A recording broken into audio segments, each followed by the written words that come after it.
je vous demanderai si cette loi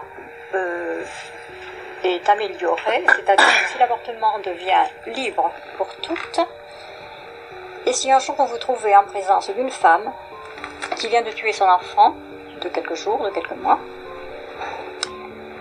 et qu'est-ce que vous allez faire à cette femme alors que vous donnez l'absolution à celle qui aura tué son enfant dans son ventre? C'est ça, c'est une contradiction. Moi je trouve que, je m'excuse de le dire, mais il faut vraiment le répéter. Je le répéterai autant de fois que j'en aurai la force pour que ça soit dit une fois pour toutes et compris. Et nous ne faisons pas de croisade pour l'avortement. Nous nous battons pour que les femmes soient libres de choisir leur maternité. Ça, c'est fondamental. Et l'important, voyez-vous, madame, c'est que si moi je suis libre de choisir mes maternités, vous, avec les conceptions que vous aurez et que j'ignore, mais que je crois deviner, quelles que soient vos convictions, philosophiques, religieuses, morales, vous aurez comme moi le droit de choisir. Je veux dire que si vous entendez ne jamais avorter et avoir un enfant chaque fois que vous aurez un rapport sexuel, c'est votre affaire. Ce qui est intolérable, c'est que vous, ayant fait ce choix, vous ayez la prétention de l'imposer aux autres. Et la deuxième chose que je veux dire, c'est pourtant le débat qui a lieu aujourd'hui dans le pays, c'est pas autre chose. Je voudrais tout d'abord vous faire partager une conviction de femme.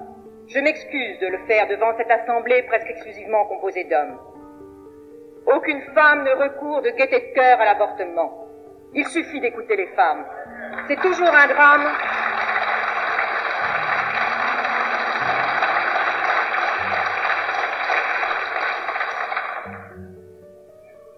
C'est toujours un drame, cela restera toujours un drame. C'est pourquoi, si le projet qui vous est présenté tient compte de la situation de fait existante, s'il admet la possibilité d'une interruption de grossesse, c'est pour la contrôler et autant que possible en dissuader la femme. Bonjour, bonsoir, vous écoutez Medicine City, le podcast de True Crime médical francophone. Nous explorons ensemble les recoins les plus sombres de la cité médicale humaine. Je suis Falsi Parom. Et moi, je suis Bloody Nurse. Nous sommes mariés dans la vraie vie pour le meilleur et pour le pire. Nous sommes de grands amateurs de podcasts. Nous avons décidé ensemble de nous lancer dans cette aventure. Je suis préleveuse de sang professionnelle, fan de transfusion et enquêtrice amateur. Et moi, je suis médecin professionnel. Et comme Bloody Nurse, également criminologue amateur. Alors, si vous souhaitez nous entendre vous raconter les crimes, les scandales ou encore les affaires les plus sordides de la médecine, vous êtes ici chez vous. Je vais de suite faire une mise en garde pour vous, chers auditeurs. Compte tenu des sujets abordés, nous ne recommandons pas l'écoute de ce podcast à un public non averti. Nous essayerons de vous prévenir des moments les plus difficiles, même si l'idée n'est pas de faire dans le sensationnalisme. Ou le partage de recettes funestes. Non, ça c'est sûr, c'est pas un bloc de cuisine ici. Mais sur ce, Bloody Nurse, ne serait-il pas temps d'enfiler nos blouses, nos stétos, et nous plonger dans l'univers aussi fascinant que sombre de la santé humaine et de ceux qui la pratiquent? Allez, Falsiparum, allons-y. Mais juste avant, pensez à vous abonner à nos réseaux sociaux, nous laisser des likes et commentaires. Oui, ou encore de nous rejoindre sur notre Patreon, où vous trouverez du contenu bonus additionnel au fur et à mesure des épisodes et des saisons. Mais sur ce, je crois qu'il est temps de passer les portes de la ville. C'est parti. Bonsoir à tous, comment ça va Falsiparum? Eh ben écoute, ça va, alors bonjour, bonsoir. Oui. Bonjour plutôt, on a l'habitude. 16h, heure de la Réunion. Donc on a tellement l'habitude d'enregistrer le soir que j'avais mis bonsoir. Du grand soleil par les fenêtres, on n'enregistre pas de nuit pour une fois. Ouais, c'est ça. Et donc voilà. Oui, bonjour, bonsoir, c'est pour ça que c'est important. C'est ça. On est un peu dans les cartons. Ma famille est partie hier avec les petits. Donc on est tranquille pour finir de préparer le déménagement. On fait l'avant-dernier épisode à La Réunion. Ouais, le dernier va suivre, on va l'enregistrer dans la foulée. Probablement demain, ça va être moi à la manœuvre. Et puis après, les prochains seront enregistrés depuis notre nouveau chez nous. On vous en parlera. Ouais. Alors, du coup, on va parler un petit peu de l'introduction parce que j'ai pas dit grand-chose pour une fois. La première interview, on a eu 2 passages, si tu as remarqué. Donc, première interview, c'était Gisèle Halimi. Mhm. Tu vois qui c'est, Alors, j'imagine? je connaissais bien les deux, enfin, j'avais déjà entendu les 2 passages. Ouais. Le premier, sans doute, je le connaissais un tout petit peu mieux que le... Ouais. Mais on le voit souvent diffusé sur TikTok, Insta et compagnie aussi. Donc, c'est ça. Ouais. Je connaissais... En fait, oui, je connaissais les 2 parce que je m'étais beaucoup intéressé au sujet il y a quelques temps de ça. Ça faisait un moment que je m'étais pas replongé. Et en particulier, j'avais vu beaucoup d'échanges au niveau de l'Assemblée nationale quand il y a eu les débats, et donc j'avais vu ces débats-là. Ouais. Et donc la deuxième interview qui est de Simone Veil lorsqu'elle présente en 1975 le projet de loi pour décriminaliser l'avortement, en fait. Dépénaliser, ouais. Et donc voilà, donc je voulais vous... Donc c'est de ça ça sera le dont on terme parle du jour, hein. C'est de ça dont on parle aujourd'hui. On va parler de ça. Donc le La premier... dépénalisation de l'avortement en France. Dépénalisation de l'avortement en France par le procès de Bobigny. Ah, l'influence du procès de Bobigny. Voilà, sur... exactement. Okay. Par ce biais, puisque c'est à partir de là que c'est grâce, entre guillemets, à ce procès que la loi a pu être enclenchée, en fait. Enfin, les projets de loi ont pu être enclenchés. Mm-hmm. Donc c'était assez fascinant comme... Pour le coup, tu veux nous donner un peu ce qui t'a donné l'envie d'évoquer ça, et puis un peu ce qui a été la gâchette du sujet. L'autre jour, tu es revenu des courses, comme tu me connais si bien, je suis une grande fan de bande dessinée. Mm-hmm. J'adore tous les formats de bande dessinée, et là tu m'as ramené la bande dessinée Bobigny 1972 qui a été réalisée par Marie Bardio aux éditions Glénat.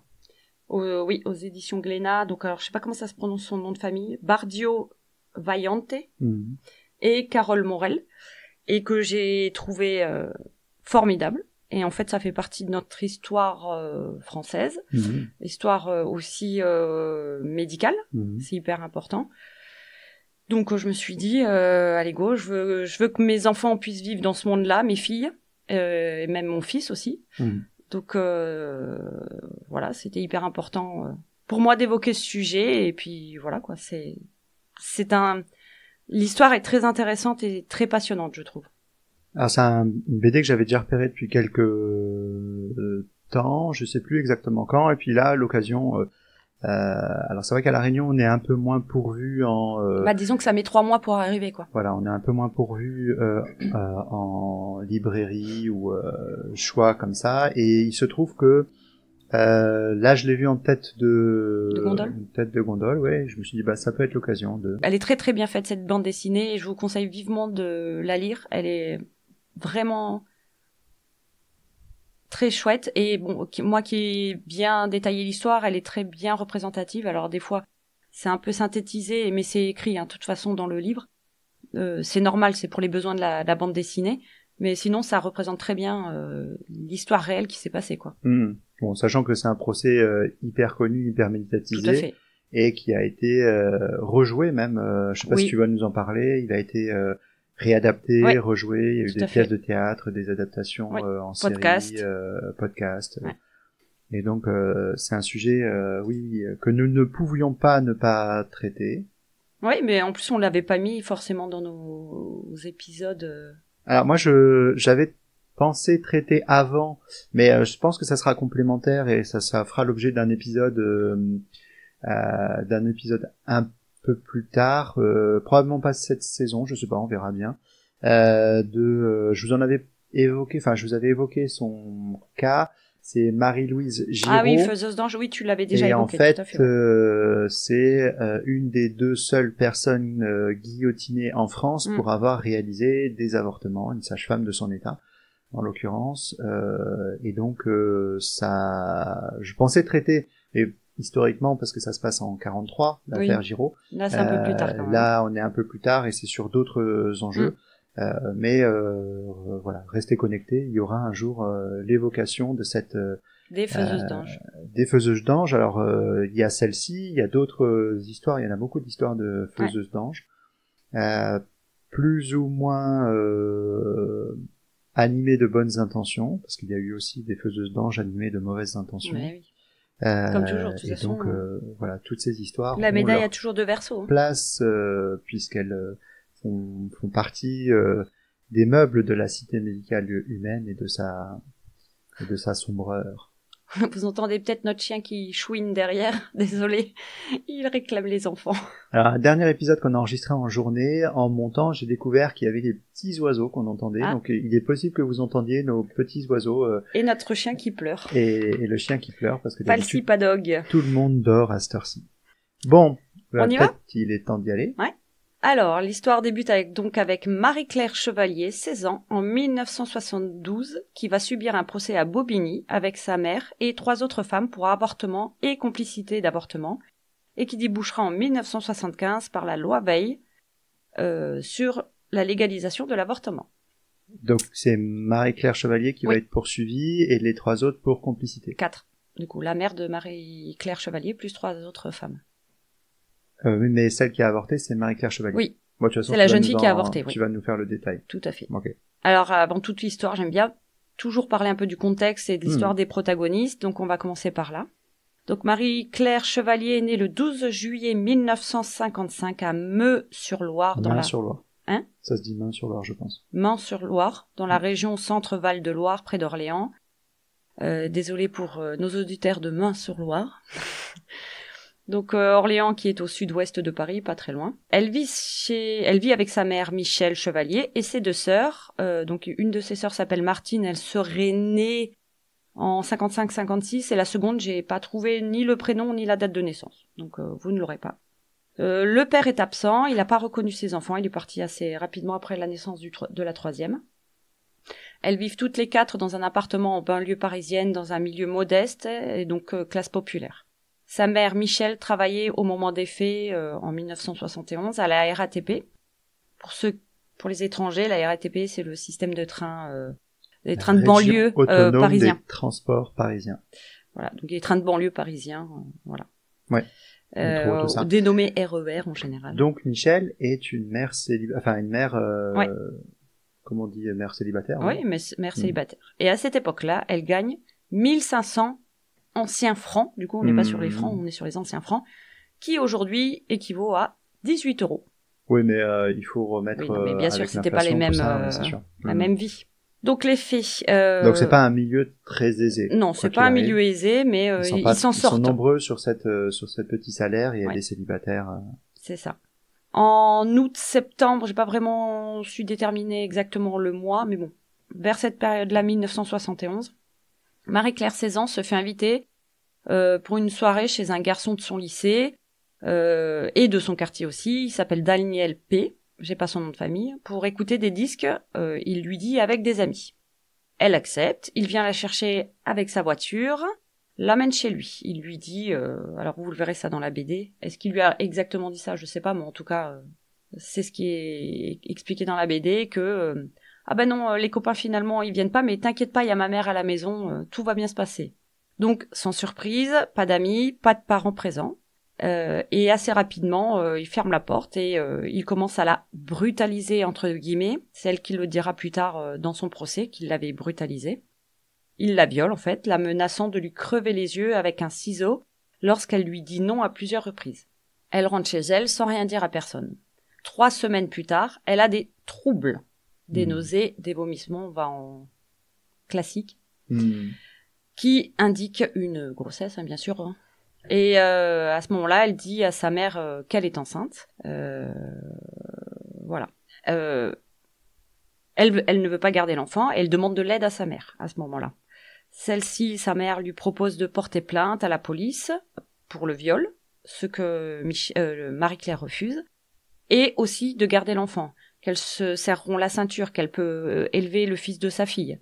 Mais Marie-Claire refuse catégoriquement, elle ne veut pas d'une vie comme sa mère, de mère-fille. Et sa mère comprend et elle ne lui en veut pas pour les termes qu'elle a utilisés. Donc de là, elles iront ensemble chez un gynécologue, confirmant la grossesse. Le gynécologue leur proposera alors 4500 francs pour réaliser l'avortement. Clandestinement, pour le coup. Clandestinement, évidemment. 3 fois plus que ce qu'elle gagne par mois. Elle ne peut pas et repartent de chez le gynécologue. Mhm.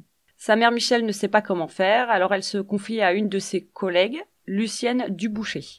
Elle lui propose de l'envoyer dans une de ses maisons maternelles, accueillant justement les mères-filles de cette époque. Alors à l'époque en France, donc il y avait des maisons maternelles. Qu'est-ce que c'est ? C'est des maisons qui trouvent leurs origines au XIXe siècle, reconnues par l'État par la loi du 29 janvier 1939 du Code de la famille, article 98, et qui accueillent les femmes isolées... Code de la famille, 1939, bon. Oui, c'est ça. Donc qui accueillent les femmes isolées et les femmes dites mères-filles, qui sont reléguées au banc de la société. Elles permettaient à ces femmes d'accoucher et d'accueillir leurs nourrissons dans de bonnes conditions, meilleures que à l'extérieur en tout cas. Bonne avec des guillemets, je pense. Oui. Alors, des bonnes conditions, on va dire, matérielles. Il y avait des bonnes conditions matérielles. Oui, t'es nourri, logé, quoi. C'est ça. Et même l'accueil, il y avait du matériel médical, quoi. Ces filles étaient très souvent très mal vues, et à l'extérieur et à l'intérieur. Elles étaient vues comme des filles de mauvaise famille, des bonnes à rien, des maris couche-toi là. On a plein de noms, hein. Elles étaient très souvent malmenées dans ces maisons par le personnel lui-même. Michel ne veut pas aller dans ces maisons maternelles, donc voilà, c'est niette, avortement. Juste, elle était au lycée, oui, elle était... au lycée, ouais, tout à fait, lycéenne. Donc Michel ne veut pas, ces maisons sont proches des maisons de retraitement, elles ont cette réputation en tout cas, donc c'est non, elle n'ira pas. Lucette, l'amie de sa mère, comprend, et bien que très catholique et contre l'avortement, elle lui propose de rencontrer... Lucienne ou Lucette ? Lucette. Que un peu plus tôt tu as dit Lucienne Duboucher, mais... Ah non, pardon, Lucienne, oui. J'ai mal recopié. Donc là, c'est la Lucienne Duboucher de oui, dessus. Tout à fait, sa collègue qui est très catholique. Donc, je reprends à Lucienne. Lucienne comprend, et bien que très catholique et contre l'avortement, elle lui propose de rencontrer quelqu'un qui pourrait l'aider, une faiseuse d'anges.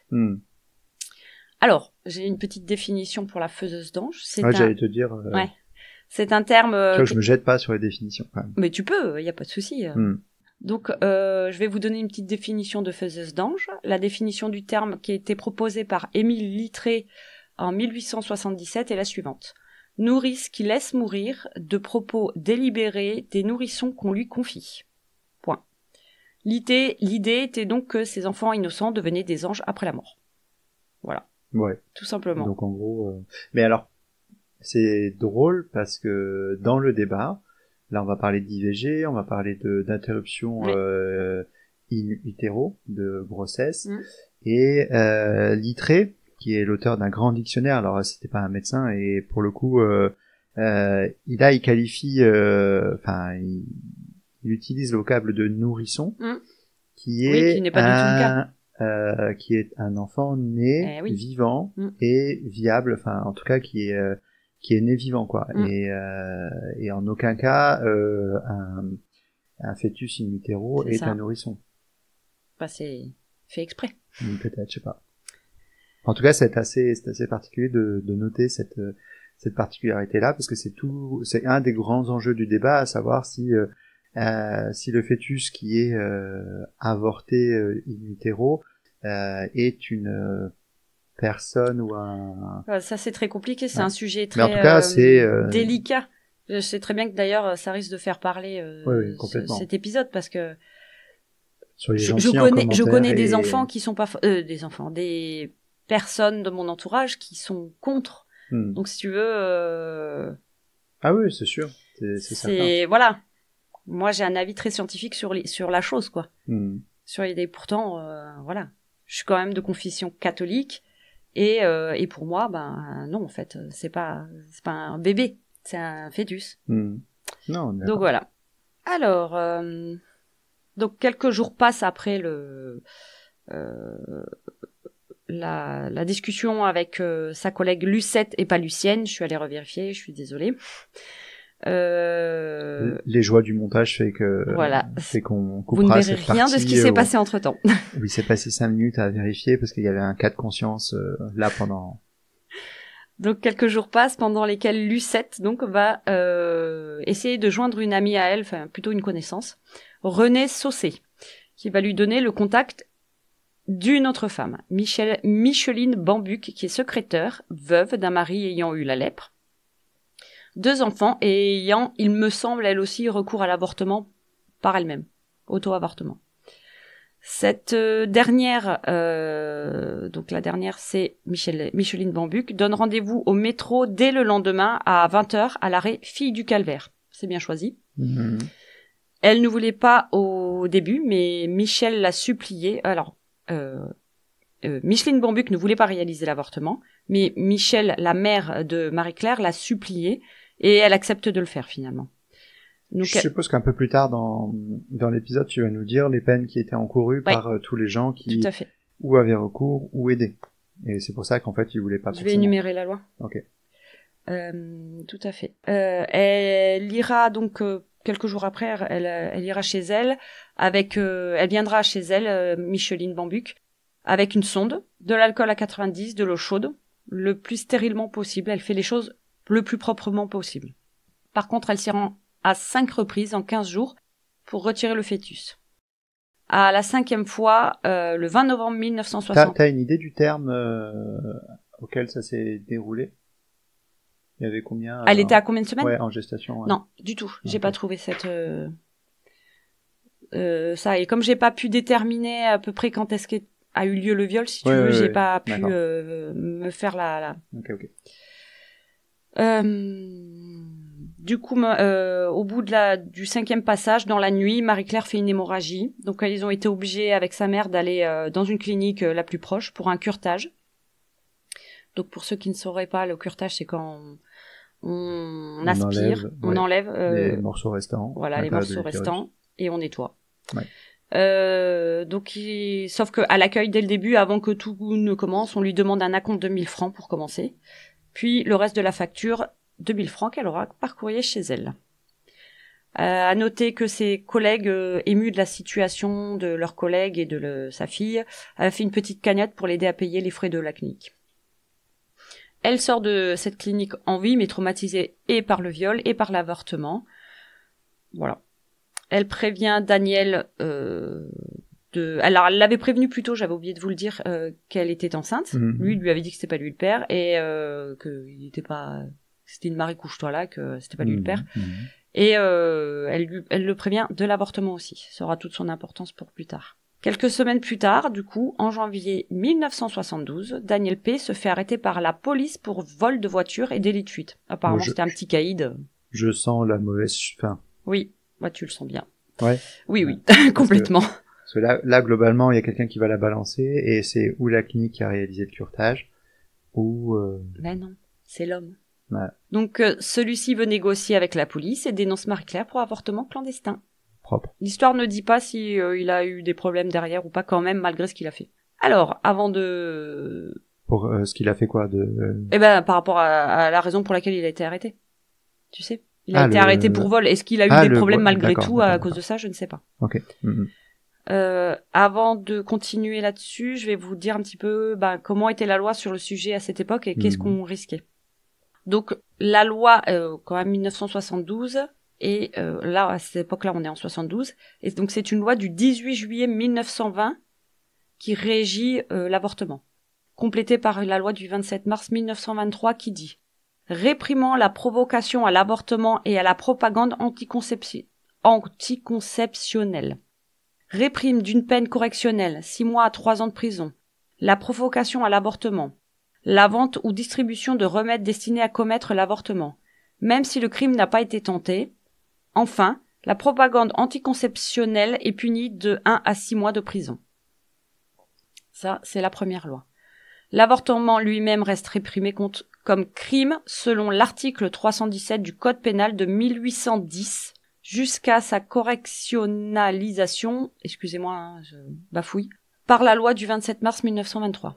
Donc, elle dit, cet fameux article du 317. Quiconque par aliment, breuvage, médicament, manœuvre, violence ou par tout autre moyen aura procédé ou tenté de procurer l'avortement d'une femme enceinte ou supposée enceinte, qu'elle y ait consenti ou non, sera puni d'un emprisonnement d'1 an à 5 ans et d'une amende de 1800 francs à 100 000 francs. Voilà. Tu as ta réponse? Ouais. Sachant que tout à l'heure j'évoquais le cas de Marie-Thérèse Giraud, de Marie-Louise Giraud, pardon, et que en fait il y a une parenthèse historique pendant le régime de Vichy où ils sont allés jusqu'à considérer que c'était un crime contre l'État. Oui. Et que c'était mère patrie, famille. Ouais, travail famille patrie, oui, travail. Et que c'était un crime capital. Et donc voilà. Oui. Bon, on en fera un épisode. Donc, tout ça pour dire qu'à cette époque, on ne pouvait pas avorter, délivrer des contraceptifs, réaliser un avortement, proposer quelqu'un qu'on connaissait pour un avortement. Enfin, rien n'était possible. L'éducation sexuelle non plus n'était pas possible. Ou à titre privé uniquement. Donc, on revient un petit peu à la dénonciation de Daniel. Suite à celle-ci, quelques jours plus tard, la police arrive chez les Chevaliers à 6h du matin pour une perquisition. Puisque les perquisitions, en tout cas à cette époque, j'imagine que ça doit être toujours le cas aujourd'hui, est autorisée à partir de 6h du matin. Marie-Claire et sa mère sont emmenées au commissariat pour une garde à vue des deux femmes. D'ailleurs, le passage dans la bande dessinée est très très bien fait, je trouve, sur la perquisition de l'appartement. Enfin, vraiment, c'est très bien fait. Donc les deux femmes, Marie-Claire et Michel, vont reconnaître les faits. Oui, j'ai bien avorté. Oui, j'ai bien aidé ma fille à avorter. Une enquête des faits et de moralité, et parce qu'à l'époque ça se faisait beaucoup. Je crois que ça se fait encore, les enquêtes de moralité d'ailleurs. Va être réalisée auprès de toutes les personnes concernées, celles qui ont aidé, etc. Et puis aussi de l'environnement, de leur environnement proche. Il faudra alors pour ces deux femmes se défendre. Donc là, je vais revenir un petit peu en amont aussi. On va revenir en juin 1971 et on va parler d'autres personnes. On est en juin 71, une réunion est en cours. On a plusieurs personnes. Gisèle Halimi, qui est avocate. Simone de Beauvoir, philosophe, écrivaine. Je pense qu'on la présente plus. Politicienne. Jean Rostand. Auteur du Deuxième Sexe. Ouais. Jean Rostand, académicien, écrivain. Enfin voilà, pareil, on ne le présente plus. Christiane Rochefort, romancière. Et Jacques Monod, prix Nobel de médecine. Oui, très connu. Ils discutent ensemble et parlent de l'article qu'ils ont fait publier dans le journal Le Nouvel Obs le 4 avril 1971 dernier. Est-ce que tu sais de quel article je veux parler ? Oui, le manifeste. Il est connu par tous les Français, je pense. Le manifeste. Le manifeste des 343 salopes. Tout à fait. Qui est une déclaration... Alors, je ne sais pas si nos amis étrangers connaissent. Je pense que peut-être que les Belges peut-être connaîtront, je suis même pas sûre. Il a plusieurs titres.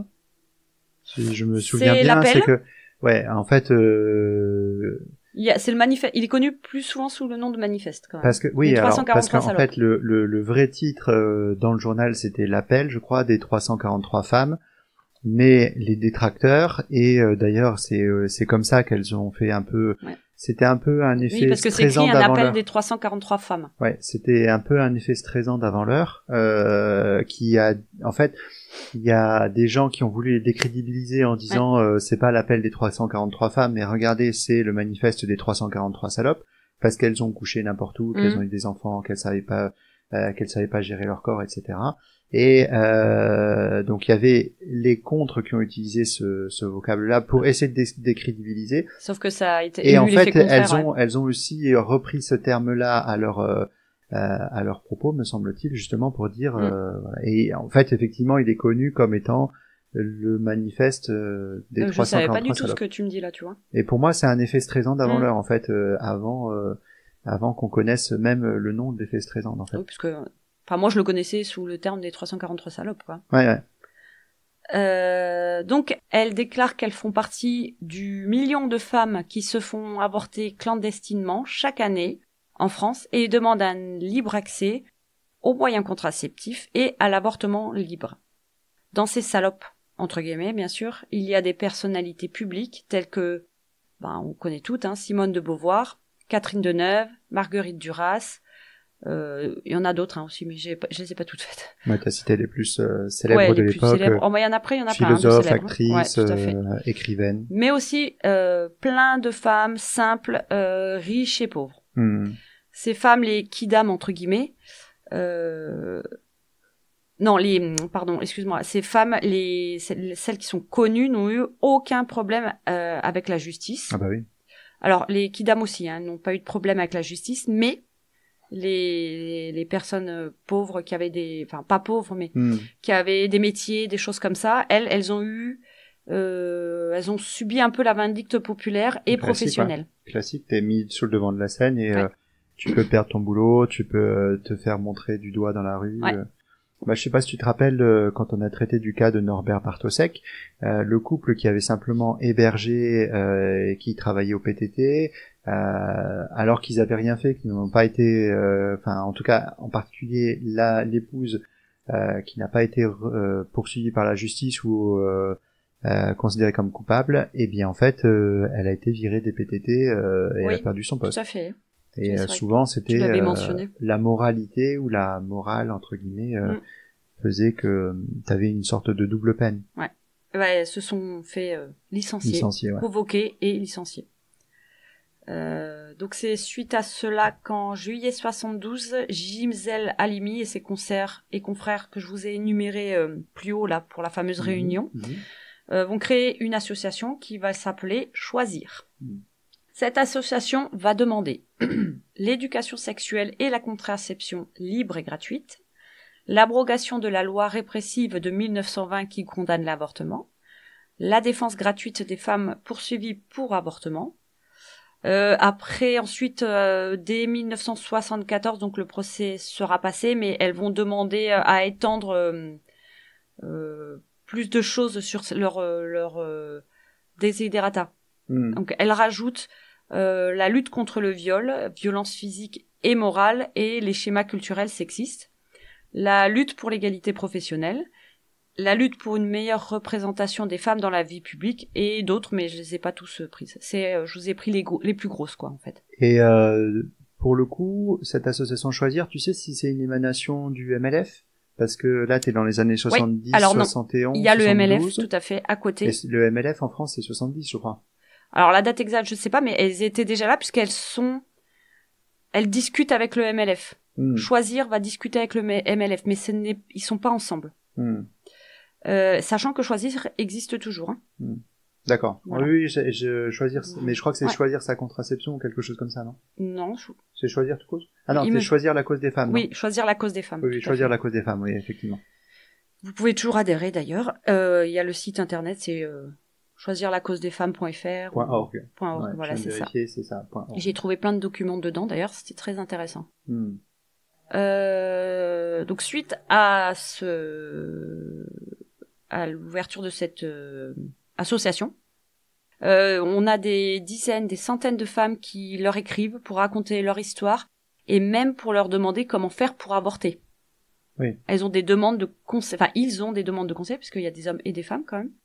Voilà, on est dans ce contexte-là. On a Gisèle Halimi, toute une société, on va dire, d'intellectuels qui sont. Il y a deux, de ce que tu dis, il y a deux grands mouvements dans ces questionnements. C'est qu'est-ce que je fais là tout de suite si ça m'arrive et concrètement les démarches, qu'est-ce que je prends, qui est-ce que je vais voir, etc. Même de façon même et surtout de façon clandestine, parce que voilà.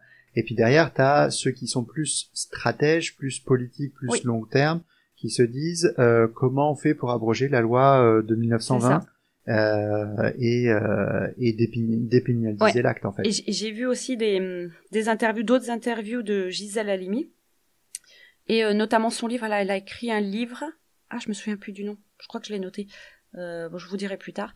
Qui avait été réédité après et en fait elle dedans c'est dit qu'en fait la société était prête pour ça à cette époque-là et ça il l'avait senti parce qu'il y avait tout un tas d'intellectuels aussi, même pas que d'intellectuels, des gens du tout le monde, il y a plein de gens qui étaient pour ça en fait, qui étaient pour la dépénalisation, donc c'était pas mal quoi.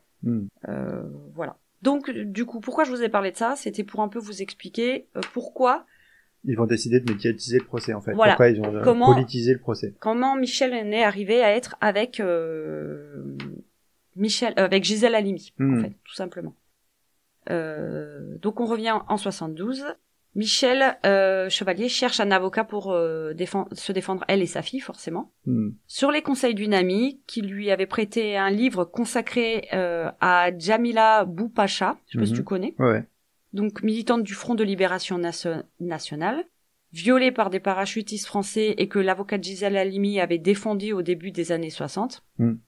Elle va voir Gisèle Halimi, qui a un cabinet à Paris, tout simplement. Michel lui raconte toute l'histoire, Gisèle est d'accord. Elle lui dit même « Je vous défends gratuitement, mais en contrepartie, il faut que l'affaire soit médiatisée pour faire de l'histoire de votre fille et de vous, des intermédiaires et de l'avorteuse, puisqu'elle a forcément eu des problèmes avec la justice aussi, un exemple en fait, à médiatiser pour faire changer les choses et l'opinion. » En fait, je pense que l'idée d'un procès médiatisé est trottée dans la tête de Gisèle Halimi. Oui, ça c'est dit dès le départ. Elle proposait à ses clientes qui venaient la voir, sachant que toutes les clientes avaient, comme je disais tout à l'heure, en fait, il y avait deux axes. C'était qu'est-ce que je fais maintenant tout de suite et pour faire l'acte ou pour me défendre, et puis après ce que je fais. Et en fait, comme tu disais, les kidam et c'est celles qui étaient immédiatement concernées, elles pensaient pas forcément à action politique, action non, pas du tout. action stratégique tout au long cours, etc. Et donc elle est venue en lui mettant ça sur la table en disant c'est possible. Alors soit je fais la défense entre guillemets classique, soit on y va et après on part. C'est pas énuméré, mais je pense qu'elles auraient refusé, elles l'auraient défendu quand même. Oui, mais elle aurait fait là dans ce cas-là la défense classique d'essayer de limiter la peine au maximum, de se dire j'ai été violée, je l'excuse de minorité, enfin parce qu'elle a 16 ans, parce que c'est la première fois, parce que si, parce que ça. Du coup, je te disais, je reprends la même chose, mais son objectif à Gisèle et à l'association Choisir, c'est vraiment de changer la loi. Marie-Claire, qui est encore une jeune fille au lycée, elle veut pas trop quoi, elle est pas hyper fan à l'idée. Elle est traînée au lycée dans la boue, il la traite de traînée, de criminelle. Puis finalement, elle va changer d'avis, elle va avoir un petit rendez-vous avec Gisèle Halimi et elle va changer d'avis après une rencontre avec Maître Halimi. Pourquoi elle va changer d'avis ? Il y a une chose qui a fait que elle va changer d'avis, c'est que il y aura pas un procès mais deux. Il va y avoir le procès de Marie-Claire et le procès de Michel, sa mère, et des trois autres femmes. Oui, pourquoi c'est séparé en deux ? Parce que j'ai pas entendu. Comment ? Parce qu'elle est mineure. Parce qu'elle est mineure, tout à fait. Elle est mineure, donc c'est forcément, en France en tout cas, c'est du huis clos. C'est interdit au public. Donc Marie-Claire, ça lui a fait pencher la balance quand même pour accepter la médiatisation de son procès, qui ne sera pas médiatisé tant que ça, puisque ça sera celui des adultes. Le procès des adultes qui sera médiatisé et pas le sien, quoi. Tout à fait. Donc, son procès se tiendra auprès du tribunal des enfants de Bobigny le 11 octobre 1972. C'est un procès, donc, comme je vous l'ai dit, à huis clos, car enfants mineurs. Bobigny, c'est en région parisienne, je sais pas si on l'a dit tout à l'heure. Non, j'ai pas dit du tout. Oui, c'est région parisienne. C'est vraiment à côté de Paris. Hein. Ouais. J'ai pas trouvé grand chose, donc, du coup, sur le déroulement lui-même du procès à proprement parler. Néanmoins, on a quelques éléments quand même. Le procureur, déjà en premier, va émettre des doutes sur le viol de la jeune fille, puisque selon lui, elle a pas porté plainte. Et elle n'a pas parlé aux policiers pendant son interrogatoire.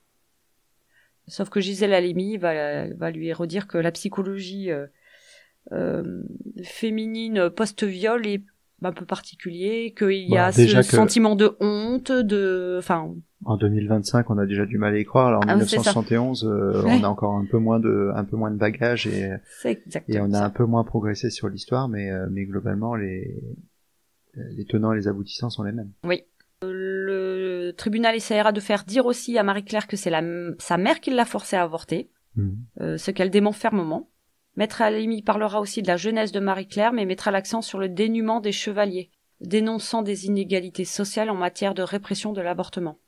Oui, clairement, il y avait à l'époque cité, et d'ailleurs c'est pour ça qu'il y avait beaucoup on parlait tout à l'heure dans le manifeste et dans celles qui ont pris la défense de ça, Tout à fait. celles qui étaient actrices, celles qui étaient femmes, Même les maîtresses de politique, voilà, ou de implantées, maires, ou de ou, personnalités.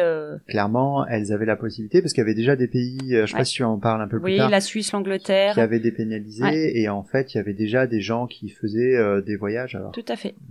ça se fait aujourd'hui encore, mais et du coup, elles allaient se faire avorter ailleurs, elles allaient, quand le gynéco lui a demandé 4500 francs, elles avaient la possibilité de payer, etc. Donc, Puis elles avaient le réseau pour savoir qui contacter en plus. et Là, si tu elles vois, se Michel, faisaient elle a embêter dû par la demander à justice, une de après ses- elles avaient le réseau pour se faire défendre, parce que comme on dit, selon qu'on soit puissant ou misérable, Eh oui. la justice défendra différemment. Tout à fait, mais aucune femme qui ait eu un tant soit peu d'argent et de machin, n'a pas Oui. eu de problème, quoi. Non, En c'est général, sûr. c'est que les, Clairement.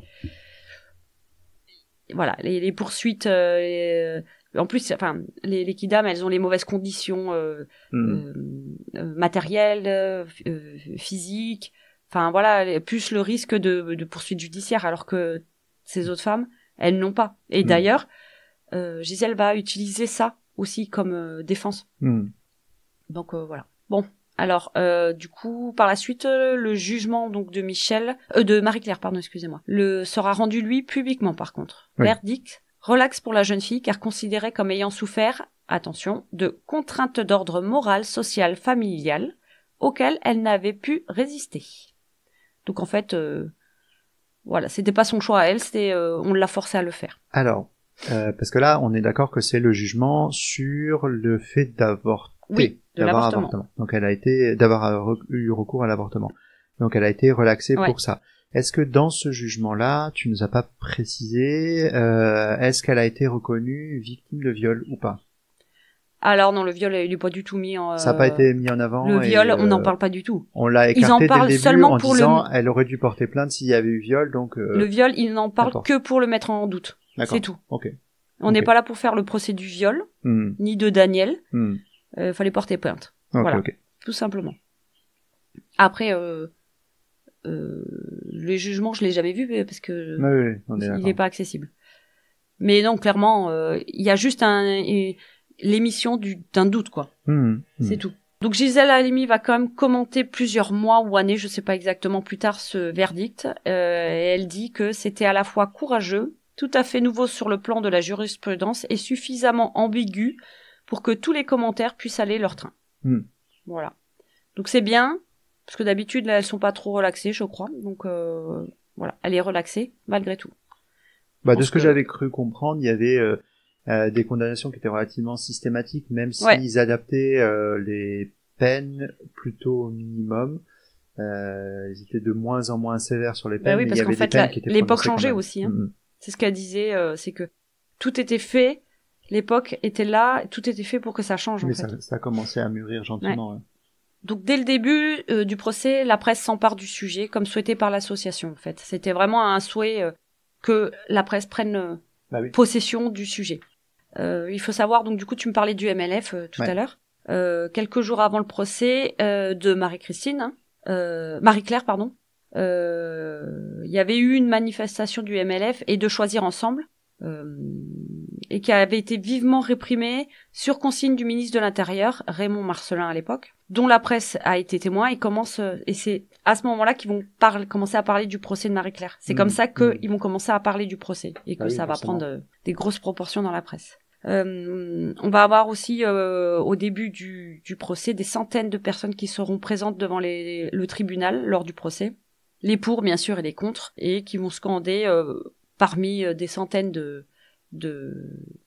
pas de phrases de slogans, merci. L'Angleterre pour les riches, la prison pour les pauvres. Bah oui. Voilà. Bon, après, tu l'as dit tout à l'heure, la société était bien coupée en deux sur le sujet. Lorsque les femmes issues des milieux aisés pouvaient se faire avorter dans les pays européens limitrophes, les femmes issues de milieux modestes devaient se résoudre à la clandestinité. Alors, ensuite, on arrive au procès des adultes. Le procès des adultes se tiendra en correctionnel. Donc ça sera toujours à Bobigny, hein, bien sûr, de Michel Chevalier, Lucette Duboucher, René Sauzet et Micheline Bambuc, en public, et officié par le président Joseph Casanova. Ce procès va débuter le 8 novembre 72 et finira le 22 novembre 72. Donc comme je vous l'ai dit, ça sera lui le procès politique, la tribune politique, car selon Maître Halimi, les accusés se font accusateurs, qu'ils décident de faire du tribunal une tribune et que par-delà les juges, c'est à l'opinion publique tout entière qu'ils s'adressent. Ça a pas dû plaire beaucoup au président du tribunal, ça. Ouais. Dans une de ses interviews, elle le disait, il était agacé. Bah oui. Tu sais, il était agacé.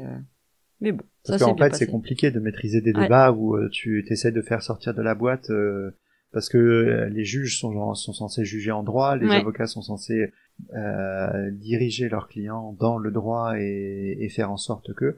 Et quand tu sors du cadre et que tu t'expliques que le cadre dans lequel on juge est le mauvais, c'est compliqué, quoi. Surtout quand t'as quand les débats ne sont pas sereins, parce que quand tu sors, tu vois les manifestations, quand tu ouvres ton journal le matin, c'est ça. T'as les titres de la presse. D'ailleurs, normalement, donc du coup, il y a beaucoup de journalistes dans l'auditoire, et du coup, il y a le juge qui avait interdit normalement tout article de journal en rapport avec le procès. Autant te dire que personne n'a respecté. 4 avocats plaident pour ces 4 femmes, mais c'est Gisèle Halimi qui est la principale avocate. Comment ça s'appelle les accusations. Donc pour Michel, c'est complicité d'avortement. Pour Lucette, complicité ou aide d'avortement. Pour René, complicité ou aide d'avortement. Pour Micheline, pratique illégale de l'avortement. Quand on dit aide, c'est pas forcément aide technique, c'est aide, parce matérielle, que financière, morale. Oui, non, mais aide, j'ai trouvé parce quelqu'un qui va pouvoir t'aider à avorter. Là, c'est le cas. T'as facilité le geste, quoi. Sans avoir été présent nécessairement comme aide opératoire, tu vois, c'est ça, quoi. Ok. L'aide opératoire, c'est sa mère, c'est Michel. Alors, ce sont les accusés qui seront entendus en premier. À chaque fois, ils vont sortir le juge va sortir l'enquête de moralité qui a été faite pour ces femmes, qui sont bien vues par la société. Par exemple, Madame Bambuc est vue comme une femme courageuse. C'est une veuve qui s'occupe bien de ses enfants. Michel Chevalier a une bonne conduite, bonne moralité, bonne réputation. Elle remplit parfaitement ses devoirs de mère de famille, et elle a un intérieur très bien tenu, ainsi que les enfants. Ouais, bah oui. Mon enquête de moralité serait pas la même. Les magistrats présents s'attendaient à entendre des excuses, de l'autoflagellation de la part de ces femmes, qui, elles, ne se remettent aucunement en question de ce qu'elles ont fait. Elles ne regrettent aucunement. Même la collègue de Michel, Lucette Duboucher, qui est une fervente catholique et très hostile à l'avortement, affirme que seule la femme doit choisir en son âme et conscience si elle doit avorter ou pas. Voilà. C'est quand même pas mal, je trouve. C'est son corps et c'est... Et ouais. Mais la loi n'était pas comme ça à l'époque. Ouais. Sauf que... En tout cas, elles ont perçu le message politique de se dire justement je m'écrase pas et je... Mais elles ont bien compris, hein. Oui, parce qu'elle dit qu'elle doit... Elle dit que c'est en son âme et conscience et qu'elle doit avorter et qu'il faudrait c'est pas une loi qui doit interdire ça, en fait. Et de là, il y a le président du tribunal qui va dire nous ne faisons pas le procès d'une loi, on n'est pas là pour ça, on est là pour juger des personnes. Il a pas dû apprécier beaucoup le fait d'avoir une tribune politique. C'est ça, sauf que Maître Halimi, elle a rétorqué, moi personnellement, je le ferai. Nananer. Bon, ça, elle l'a pas dit. Pendant l'interrogatoire de Madame Bambuc, c'est le petit côté amusant qui m'a bien fait rire dans tout ce que j'ai pu lire, dans toute la littérature que j'ai lue. À chaque fois, il lui demandait les faits. Qu'est-ce qui s'est passé pour vous? En gros, comment ça s'est passé? Pour Madame Bambuc. Procédure. La procédure, oui, si tu veux. Madame Bambuc, qui est la faiseuse d'ange, pour rappel. L'explication de comment l'avortement s'est déroulé, celle-ci, classiquement, commence par lui expliquer qu'elle a commencé à lui mettre le spéculum. Le procureur... mais si tu sais pas ce que c'est qu'un spéculum, ni comment ça se met... Le procureur lui demande « Le spéculum? Vous l'avez mis dans la bouche ?»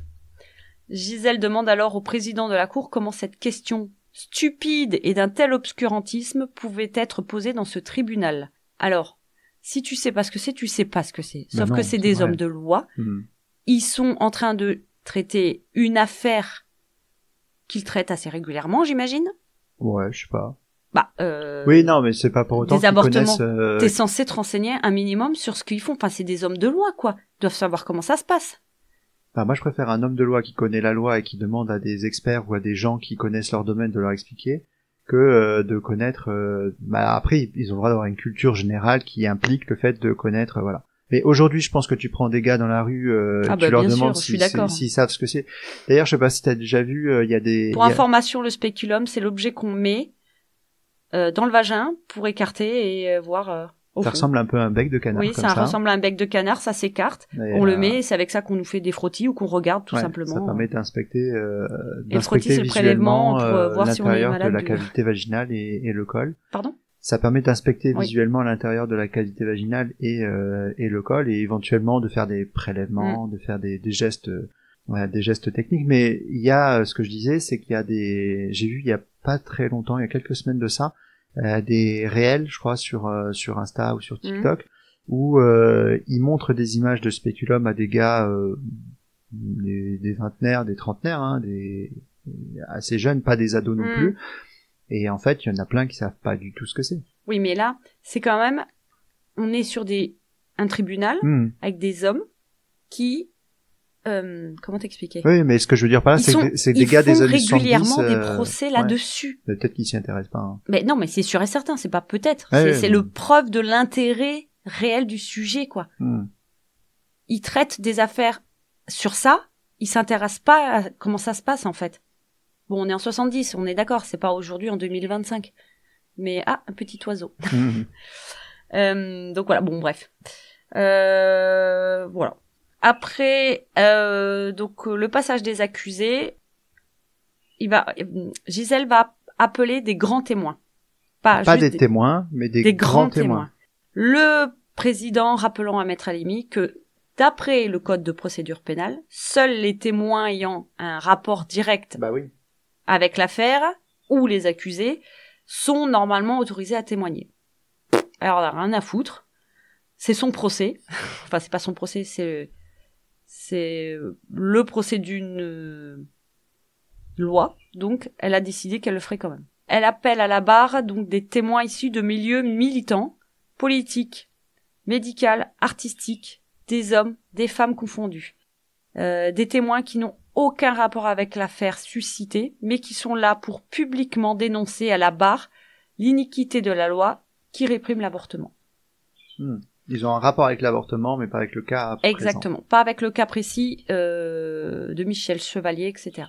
Cette stratégie, elle avait été étudiée avant par Gisèle Halimi et Choisir, et l'équipe de Choisir. Notamment le fait de prendre donc des personnalités publiques et des hommes surtout. Elle l'avait cette stratégie, elle l'avait étudiée avec en réunion avec le MLF. Je t'avais dit qu'ils étaient en lien les deux tout à l'heure. Quelques jours avant le procès, donc ils se voient, ils font une rencontre. Sauf que le MLF, il est complètement, il est opposé à ce qui est des grands témoins et surtout des témoins hommes en fait. Est-ce que le féminisme peut avoir des alliés masculins ? C'est le grand débat.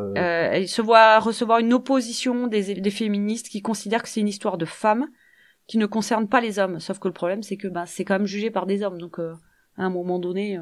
donc, les hommes ne doivent pas être pris comme témoins.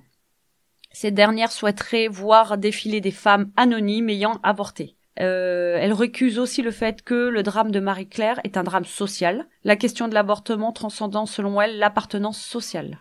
Donc voilà. Sauf que là où elle a raison, je pense, Gisèle Halimi, c'est que tant qu'à faire un procès à retentissement national et avec pour but de modifier la loi, de marquer les esprits et de changer les esprits des législateurs, il vaut mieux des grandes voix, des voix célèbres, plutôt que des voix anonymes, même par milliers. Et puis même ces voix anonymes, elles vont toutes dire la même chose. Ouais, c'est vrai. C'est exactement la même chose. Ouais.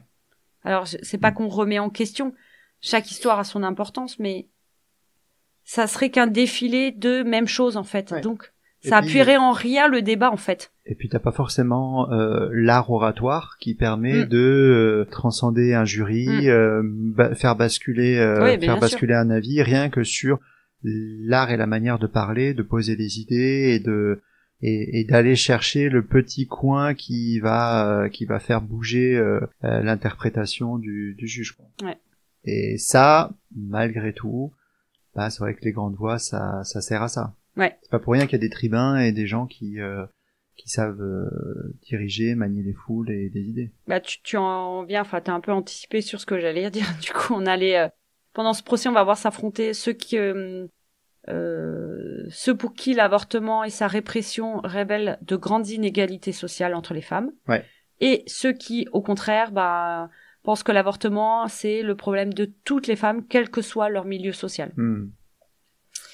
Bon, peu importe, Gisèle va garder sa stratégie quand même de faire venir les grands témoins pour remettre en cause la loi. Parmi ces grands témoins, on peut retrouver un prix Nobel de physiologie et de médecine, Jacques Monod, qui, pour la petite histoire, a remis un chèque de 3000 francs à Michel pour rembourser les frais de l'avortement. Donc c'est plutôt voilà. Et on a aussi François Jacob. Donc voilà, de prix de physiologie. Alors Jacques Monod qui était un communiste. Hein. J'ai pas entendu. Il était membre du PCF. Oui. Jacques Monod, il était orienté politiquement. C'est pas très étonnant. En homme politique français connu, d'ailleurs, qui est très connu, on a Michel Rocard, qui était à cette époque député des Yvelines, qui est affilié au Parti socialiste unifié et pas Parti socialiste tout court.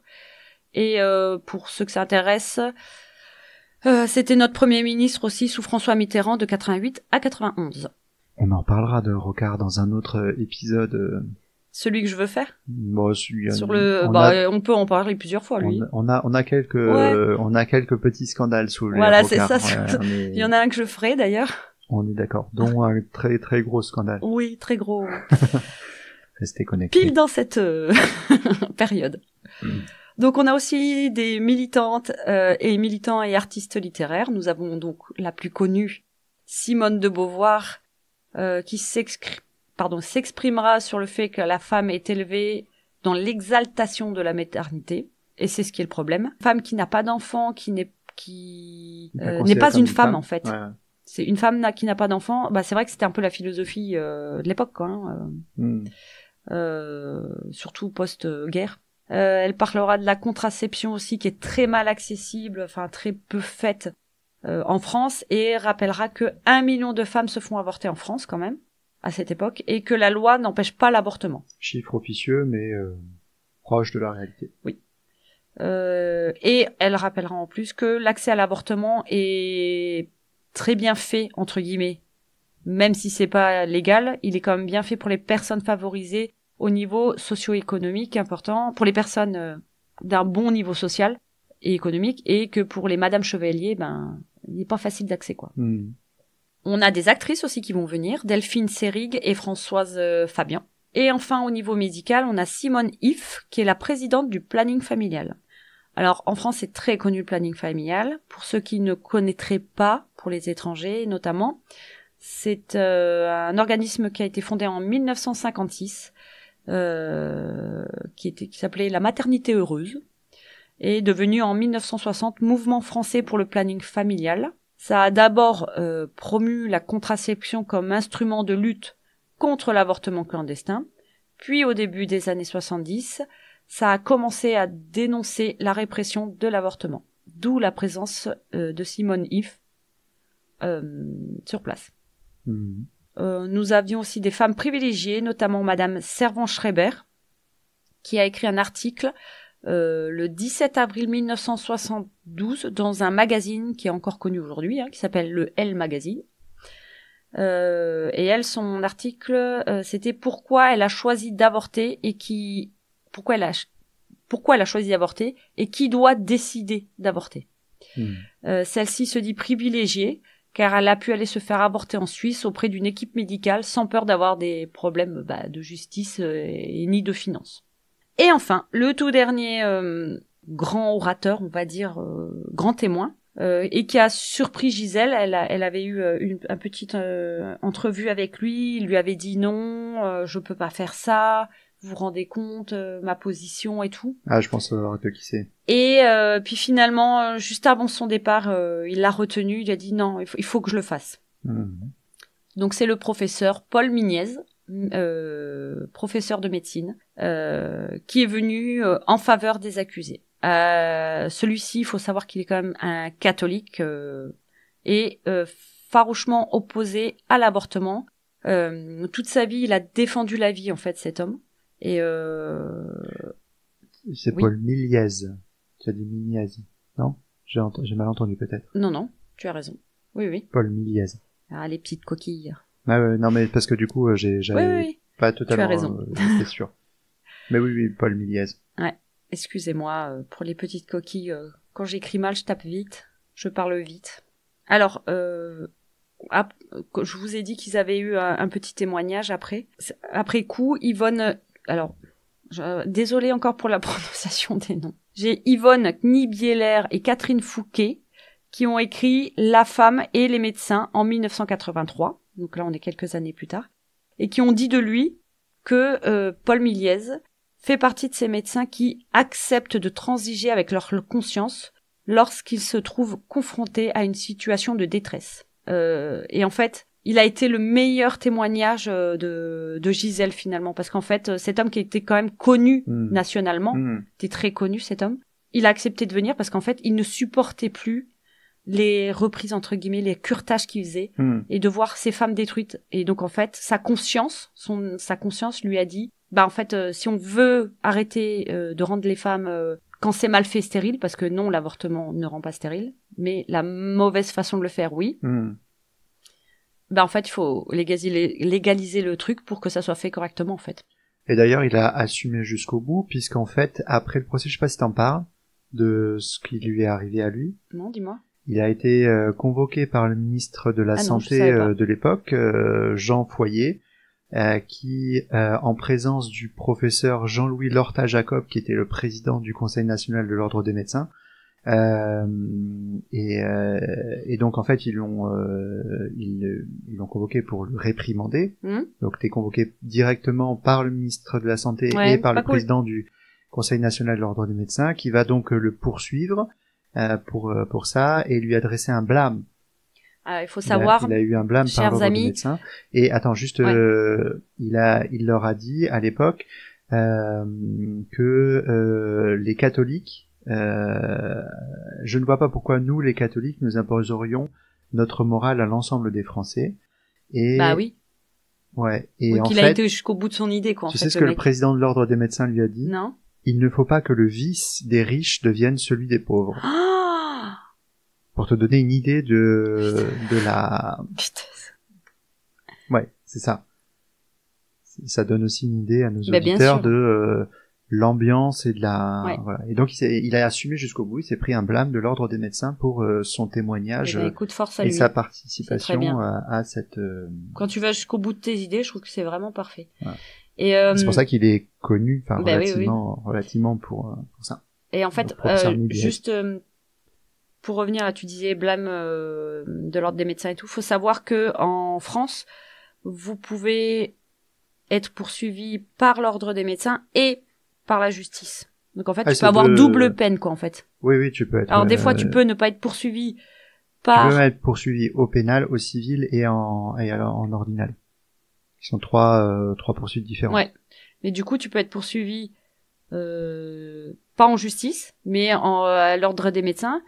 Et en fait, si tu veux, t'as pas de problème au niveau de la justice, mais tu peux pas exercer parce que l'Ordre des médecins te fournit pas ta licence de médecin. Oui, tu peux. Donc tu peux être bloqué d'un sens ou de l'autre.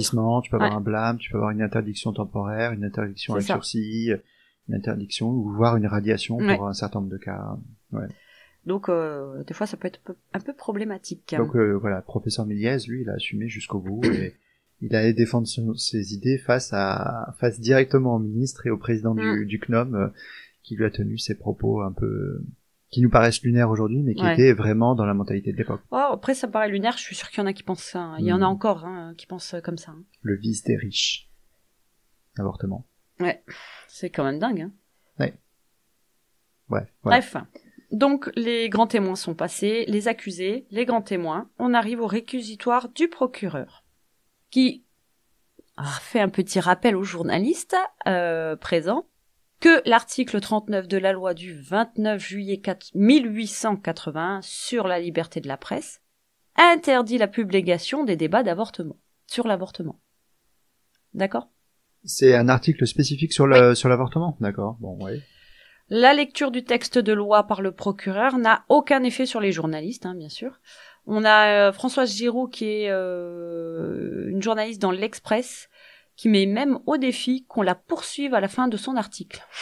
Elle a eu aucun problème. On est 3 ans après mai 68, il est interdit d'interdire tout ça. Ouais. Bon. Tu sais, si t'étais tombé sur quelqu'un d'obtus, enfin voilà quoi. Hein. Ouais, mais la société... En 1965, ça aurait été différent. Oui. En 71... En 65, ils étaient pas prêts. Le procès, il se serait pas tenu. Mais c'est ça, en fait, c'est... La maturité de la société y était pas. Juste après le procès, on va aussi... Je le dis maintenant, d'ailleurs, j'ai retrouvé du coup, je l'avais écrit, le nom du livre. Juste après, donc, ils vont publier un livre qui s'appelle Avortement, une loi en procès, l'affaire de Bobigny, qui a été préfacée par Simone de Beauvoir. Ce livre, c'est une transcription intégrale de l'audience, mais vraiment intégrale. Hein. C'est pour ça d'ailleurs que c'est pour ça qu'il a pu être adapté, comme je disais, en pièce de théâtre, en podcast. Il y a un podcast qui est très très bien fait. Sur Radio France, non ? Ouais, Radio France, c'est exactement ça. Je sais plus, c'est France Culture qui avait sorti ça. Comment ? Je sais plus, c'est France Inter ou France Culture. France Culture. Ouais. Tu le trouves en un coup. Normalement, c'était 5 épisodes à l'époque quand ils les ont sortis. Mais moi, je l'ai lu en une fois. En fait, ça dure 1h45, je crois. De toute façon, il y aura les liens. Je les ai mis, ils sont à la fin, là. Ouais. Et c'est hyper bien fait, je trouve. Les acteurs sont très très bons. Donc ce livre, c'est la transcription intégrale de l'audience, des exclamations aux questions parfois saugrenues, comme lorsque le président du tribunal demande à l'avorteuse si elle a mis le spéculum dans la bouche. En quelques semaines et sans publicité, plus de 30 000 exemplaires sont vendus. Donc le réquisitoire du procureur commence par dire qu'on n'est pas censé accuser la loi, mais les accusés. Il rappelle que ces 4 femmes reconnaissent les faits quand même, et il dénie le fait du viol car il n'y a pas eu de plainte et que ça n'avait pas été parlé jusqu'au procès de Marie-Claire. C'est pour ça que je te demandais tout à l'heure si le viol avait été reconnu ou mais non. évoqué. Okay. Non, parce qu'en fait, c'était pas l'accusation en fait, le viol. Donc Daniel d'ailleurs n'est jamais venu, il a jamais été. D'ailleurs, c'est dit à un moment donné, il fait, vous n'avez pas fait venir Daniel. Il dit, mais monsieur, je n'avais pas besoin de le faire venir. Si vous aviez besoin de le faire venir, vous aviez tout à fait la possibilité de le faire. C'est pas moi en tant qu'avocate qui doit vous dire qui faire venir, quoi. Ensuite, il rappelle qu'il n'appartient pas au juge d'abroger la loi, à cause de la séparation des pouvoirs, bien sûr, et il demande d'appliquer l'article 317 du Code pénal, toujours en vigueur, pour rappel, donc c'est sur le fait que l'avortement est un crime. Il rappelle que la relaxe de Marie-Claire n'est pas due à la vétusté de la loi de 1920, mais seulement car elle a agi sous l'effet d'une contrainte, donc de sa mère, et non pas de son propre choix. Il n'a fait qu'appliquer l'article 64 du Code pénal, le juge pour Marie-Claire. Hein. Il rappelle que, de par la majorité, ces femmes ne peuvent pas se prévaloir d'une telle contrainte. Il termine son plaidoyer par un questionnement. Lui aussi voudrait bien participer au débat et se demande pourquoi avoir comptabilisé les femmes ayant réalisé des avortements clandestins. Alors attention, accroche-toi bien. Hein. Mais... Je sens bien venir le truc. Hein, tu le sens bien venir, on le sent tous, je pense. Ça, mais j'imagine. Pourquoi ne pas comptabiliser les femmes ne voulant pas d'enfants au début de leur grossesse, mais très heureuses à l'arrivée de celle-ci ? Hein ? Il se demande si la femme ayant réalisé un avortement est forcément heureuse. L'enfant non souhaité est-il moins aimé que le souhaité ? En même temps, c'est des choses que t'entends aujourd'hui aux États-Unis. Tout à fait. Tu vois. Et quand je dis aujourd'hui, c'est littéralement aujourd'hui. C'est joli de critiquer aujourd'hui en 2025 des trucs qui sont passés en 1972, où la mentalité n'était pas encore celle d'aujourd'hui, tu vois. toute façon, on peut pas. C'est comme ça. On n'a pas moralement le droit de regarder avec nos yeux de 2025. Ben, bien sûr, ça me paraît évident. C'est passé en 71 parce que il y a des choses qui étaient différentes, parce qu'une société était différente, parce que des enjeux étaient différents, les moyens étaient différents. Et à la rigueur, on peut regarder ce qui se passe actuellement dans d'autres pays où ils sont en train de revenir dessus. Et là, pour le coup, on en a beaucoup, y compris en Europe, y compris, tu vois, par exemple, l'Italie, oui, tout à fait, il y a les États-Unis, bien sûr. Enfin, mais c'est vrai que c'est compliqué quand même de juger vraiment de ce qui s'est passé en 71 avec nos yeux de 2025. Tout à fait. Mais il n'empêche que ça fait quand même. Ah oui, ça fait tiquer quand même si, on le sait pertinemment que tu peux pas juger ça, quoi. Bref. Il rajoute donc que la loi est basée sur le respect de la vie, que nous sommes tous passés par un état de fœtus, désiré ou non. Si l'avortement avait été toujours autorisé, de grands hommes ne seraient pas nés, par exemple. Ah oui, c'est vrai. Tu vois, comme Jean Moulin, ou tu vois, tout un tas de personnes, voilà. Et ensuite, il termine par ses réquisitions. Donc, il demande pour Madame Bambuc la prison avec sursis plus une amende de 1200 francs. Pour Madame Chevalier, une sanction qui ne soit pas que de principe, mais c'est tout. Pour Madame Saucet et Madame Duboucher, une simple sanction de principe. Et enfin... J'ai quand même pas un réquisitoire très... Alors, il est moralement difficile, mais... difficile pour aujourd'hui. Judiciairement, non, dans ce qu'il expose, c'est sûr. Oui. Mais en fait, ils n'ont pas le maximum, tu vois. Ouais. Parce qu'il aurait pu dire, vous avez comme vous avez politisé le débat et comme vous avez revendiqué vos actes et que vous assumez ça, demain vous pouvez recommencer, donc vous êtes un danger pour la société, donc moi en tant que procureur je me dois de défendre la société, donc je demande la peine maximale. C'est son job en même temps. Parce que le risque de récidive est grand et parce que voilà. Et en fait je trouve que finalement, tu vois, il demande au maximum de la prison avec sursis, donc il atteste que finalement c'est la première fois qu'elle passe devant le tribunal, une amende qui est pas maximale non plus, et ça c'est pour la prison la peine la plus lourde. Donc il y a quand même une adaptation à la situation. À la situation. Même si moralement il charge beaucoup. C'est clair. Et enfin les plaidoyers des avocats et la plus grande plaidoirie, celui de Gisèle Halimi, celle qui termine. Alors j'ai fait une synthèse parce que c'est quand même 5 pages. Oui. Donc voilà. Elle va commencer par son identification totale avec les femmes, accusées en tant qu'avocate et en tant que femme. Elle se sent solidaire de toutes les femmes opprimées, en particulier celles ici du milieu populaire, puisqu'il faut savoir que Gisèle Halimi vient de Tunisie, il me semble. Elle est née en 1935, et qu'elle venait d'une famille classe populaire, elle aussi. Elle avait 2 frères pour lesquels elle faisait tout, on va dire. Ensuite, elle a vécu dans un milieu très patriarcal. J'avais vu des interviews d'elle justement où elle expliquait que chez elle, qui est donc issue de ce milieu-là, en fait oui, effectivement, c'était très patriarcal à la maison et que forcément, elle était moins bien traitée ou moins bien vue que ses frères ou voilà. Ensuite, elle dénonce une loi répressive qui date d'un autre âge, qui frappe toujours les mêmes femmes, les pauvres. Les femmes riches et influentes, elles ne sont jamais poursuivies. Elle énumère des chiffres ensuite, que les condamnées pour avortement appartiennent toutes aux classes modestes, que les femmes riches sont épargnées. Elle évoque le manifeste des 343 aussi, dont elle est une signataire aussi, et qu'elle n'a aucunement été inquiétée, car c'est une célébrité, et puis que les autres 343 n'ont pas eu de problème de justice non plus. Eh oui. Ensuite, elle pointe le manque Les prisons sont remplies de gens qui sont issus de classes populaires avant tout. Hein. Oui. Elle pointe aussi le manque d'éducation sexuelle comme une responsabilité collective. Ni l'école, ni les familles ne remplissent ce rôle. Même ses propres enfants n'ont pas reçu cette éducation, malgré ses moyens intellectuels et sociaux quand même. Et l'État sabote les efforts du planning familial. Après, l'éducation sexuelle, c'est pas que le rôle de l'État, par contre. Ah non, c'est l'école de la famille aussi. Ouais. Le rôle, pardon. Oui, mais complètement. Mais bien sûr, c'est une imbrication en fait, c'est une complémentarité. Elle souligne l'inexistence d'une contraception populaire gratuite et efficace. Les femmes des milieux populaires n'y ont pas accès, et dans ces conditions, l'avortement devient un recours logique et nécessaire. Elle insiste sur l'échec d'une contraception, les risques, donc l'oubli, l'erreur et l'erreur ne peuvent pas justifier une grossesse imposée en fait. Le progrès scientifique devrait pouvoir permettre de réparer ces échecs.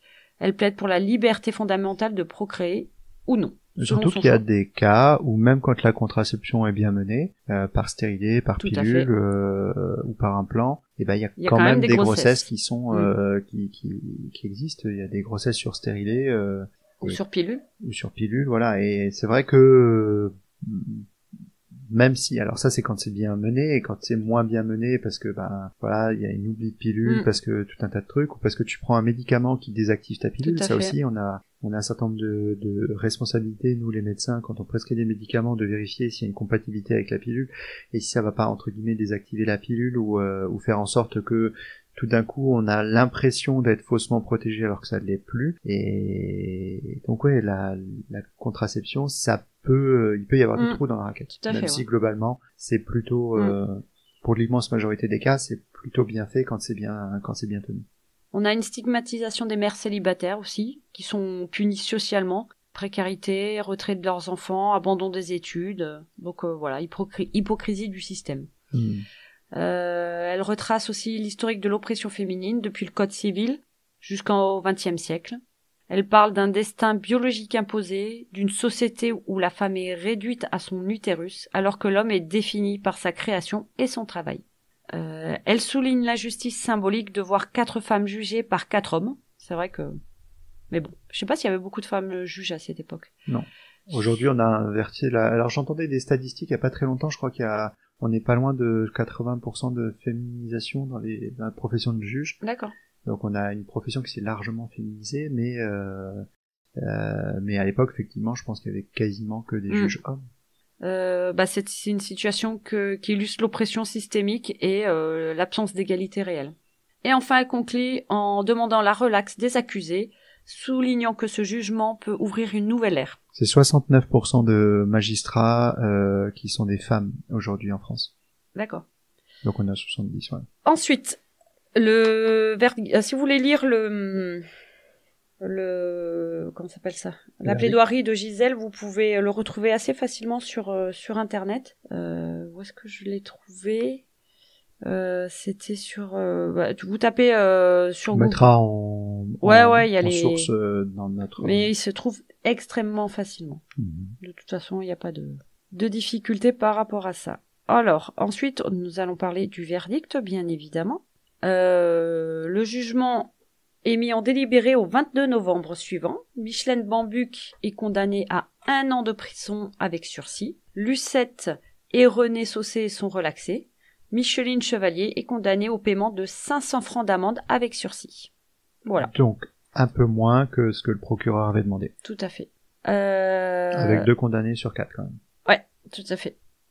Dès le lendemain du procès, l'impact sur la société française a été indéniable en fait. Ça a été très fort. La presse s'en donne à cœur joie et on a des débats, des documentaires à la radio, à la télé. Enfin, vraiment, ça y va. Le corps politique donne son avis aussi, dont Georges Pompidou, qui était notre président de la République à l'époque, qui disant dans une même phrase que la loi est en effet dépassée, mais que l'avortement le révulse. C'est particulier de dire ces deux choses dans une même phrase, en fait. Oui et non, parce qu'en fait, tu peux avoir des difficultés morales avec l'avortement, parce que effectivement, t'as des préconceptions qui sont telles que, mais en même temps, te dire que t'es en 72, en 72, et que la loi qui prévaut jusque-là, c'est une loi de 1920. Donc, de toute façon, c'est une loi qui a déjà 55 ans d'âge. Donc peut-être qu'effectivement elle n'est pas totalement adaptée et que il y a peut-être des adaptations, tu vois. Oui, mais c'est un homme politique, tu dis pas ça comme ça. Oui, mais justement, peut-être que justement il a voulu dire ça comme ça en disant que sans aller jusqu'à la légalisation de l'avortement, parce qu'il n'était pas prêt moralement à aller là-dessus, et bien en fait il fallait faire progresser quelque chose dans dans le corpus des lois, en fait. Oui. Peut-être que c'est ça qu'il voulait dire en creux là-dedans. C'est pas ça, c'est le terme révulsé. Enfin, il a vraiment employé ce terme. Ah bah oui. Bref, la sensibilisation sur ce sujet fait son chemin chez les magistrats eux-mêmes, puisque on est passé de 518 condamnations pour avortement en 71 à 288 en 72, puis à quelques dizaines en 73, ce qui est quand même pas mal. Suite à cela, l'État a été un peu mis au pied du mur, hein, bien sûr. Après une tentative de proposition échouée de loi en 73 par le gouvernement gaulliste de Pierre Messmer, c'est Valéry Giscard d'Estaing et son gouvernement qui vont s'atteler à la tâche. Simone Veil, nommée ministre de la Santé, va porter ce projet de loi. Donc après l'élection de Giscard d'Estaing à la présidence de la République. Tout à fait. Pour le coup, on change de président, on a un président que ça ne révulse plus. Oui. Et qui nomme qui est un président un peu plus progressiste que Pompidou, qui était jeune, qui a été inscrit dans autre chose que la continuité de Pompidou, et effectivement ça a aidé à faire mûrir ou maturer en tout cas le système politique. Et du coup, c'est en novembre 74 que, après beaucoup de débats houleux, la loi Veil est votée et est promulguée le 17 janvier 75, autorisant alors l'IVG et paraît dès le lendemain au journal officiel. Voilà pour la petite histoire. Mais, comme j'aime bien faire toujours des petites histoires après, Marie-Claire, après, qu'est-ce qui s'est passé pour elle ? Après le procès, il semblerait, toujours entre guillemets, qu'elle ne se soit jamais vraiment remise de tout ça, de toute la médiatisation, de son viol aussi, etc. Elle aurait même fait une tentative de suicide. Elle va retourner aussi dans l'anonymat et aurait fait changer son prénom en Catherine. Alors ça, pour le prénom Catherine, j'en suis vraiment pas sûre. Elle aura une fille et deviendra grand-mère aussi. Elle fera des études d'aide-soignante. Et en 2006, elle va écrire la préface de la réédition du livre de Gisèle Halimi, Le procès de Bobigny, en disant que c'est un peu grâce à moi qu'elle a été votée, c'est un peu la mienne de loi. Elle meurt en 2022 dans un hôpital d'Orléans suite à une tumeur du cerveau, suivie de sa sœur Martine, inhumée dans le même cimetière. Sa mère Michel était toujours en vie lors du décès de ses filles. Là aujourd'hui on est en 2025, j'ai pas trouvé d'article disant qu'elle était décédée aujourd'hui en 2025. Si elle nous écoute, elle peut mettre un commentaire sur notre podcast. Tout à fait, ça serait excellent. Je trouverais ça génial. Merci à toi, Michel, et à ta fille, même si c'est terrible ce qui lui est arrivé. Alors, aujourd'hui... Il y a des destins comme ça qui font... Ouais, tout à fait. Qui, par leur histoire personnelle, s'engagent dans des choses qui les dépassent et finalement font changer, ou pas, mais influent en fait sur quelque chose qui est largement plus grand que simplement leur histoire initiale en fait. Et ça, tu le sais pas forcément avant. Tu vois, l'histoire qu'on a traitée avant, il y a quelque temps, de Jason Daubert, par exemple, qui fait son procès. Finalement, ça change radicalement le système aux États-Unis. Il y a comme ça des histoires qui sont... Ouais, complètement. Voilà, tout ce que je pouvais vous dire sur cette affaire. Alors, il y a plein de choses que j'ai encore à vous dire, que je vais vous traiter dans une deuxième partie après l'épisode, que j'espère que vous irez voir. C'est très intéressant. Je vais faire un petit état des lieux de l'avortement aujourd'hui en France et dans le monde. Donc je vous conseille d'aller l'écouter. Parce qu'on voulait pas faire un épisode de 3 heures. Ouais, parce que ça va faire long déjà. Bon, à la base c'était prévu, mais on a quand même pas mal débattu, donc voilà. Donc je vais finir sur le fait que voilà, c'est je termine sur la fin du procès et la loi Veil qui s'est faite, que vous avez pu entendre d'ailleurs au tout début par l'interview. Enfin, c'était pas l'interview, c'était Simone Veil qui parlait dans l'hémicycle. Voilà, donc revenez, je vais vous expliquer un petit peu comment ça se passe, l'état des lieux, donc je vous ai dit en France, dans le monde, et comment ça se passe l'avortement en France, comment il faut faire. Voilà. J'espère que cet épisode vous aura plu. Moi, j'ai beaucoup aimé le faire. Pour une fois, j'ai pas de personne morte, tu vois, Alors certains moralisateurs vont te dire que ça a fait des morts. Mais Oui. c'est pas notre point de vue, clairement pas. Non. Après, je pense qu'on va un peu plus dans la deuxième partie, peut-être exposer notre point de vue sur le sujet. En tout cas, merci à tous de nous avoir écoutés sur cette première partie. À tout de suite pour la deuxième partie, pour ceux qui veulent. Ceux que ça intéresse pas, on aura un prochain épisode complet dans quelques temps sur un autre sujet. Tu nous parleras de quoi? Tu vas nous faire un petit teasing ou... Oui, alors le prochain épisode, je vous emmène au Vietnam. Et on va parler d'arc-en-ciel. Moi, je sais. On va parler d'arc-en-ciel et de Vietnam. Petit poc à Véro. Oui. Et merci à tous en attendant pour vos retours, vos écoutes de nos épisodes. Merci à tous pour cette audience qui grandit petit à petit. Oui, on vous remercie tous. On a 2000 écoutes cette semaine. On a passé nos 2000 écoutes. On est vraiment super heureux, vraiment.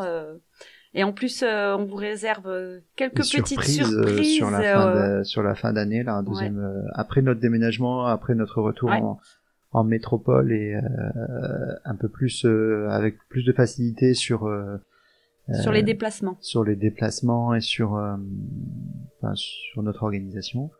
Abonnez-vous sur nos plateformes, nous sommes sur Spotify, Apple Podcast, Ocha, toutes les autres. N'hésitez pas à nous laisser des messages et des commentaires, un max d'étoiles, et de nous suivre sur les réseaux sociaux. Sur Facebook, nous sommes la communauté de Medicine City Podcast, et sur Instagram, Medicine City Podcast. Et bien écoutez, à tout de suite pour la deuxième partie de cet épisode qui va traiter donc de l'avortement aujourd'hui, maintenant. Et un peu partout dans le monde. À bientôt. À bientôt.